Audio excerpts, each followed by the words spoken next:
Tyler, I know this may seem weird, but it feels like we've known you forever.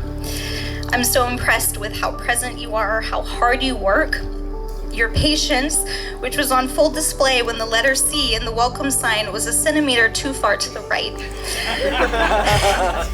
I know that God has put it on your heart to be the leader, provider, and protector of your family. I'm so very happy for the two of you. I can't think of a couple more deserving. Everybody, please raise your glass to Kylie and Tyler. May God always be at the center of your marriage, and may your days be filled with love, adventure, and fun. Cheers. I've known Tyler for a long time, since we were both, or since, I guess, like early teens.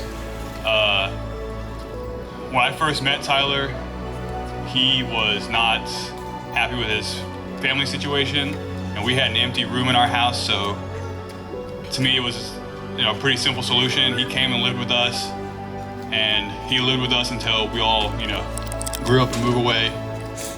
But in that time,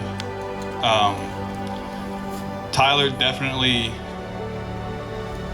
he left, I don't know if impact is the right, but he helped me change who I was into what I think hopefully was a better person than what I would have been. But he left a big impact on my life, and I hope I helped him in some way as well. But all for this is, I hope that y'all's marriage is long and fruitful, and hopefully that she'll take care of you so we don't ever have to again. Thank y'all.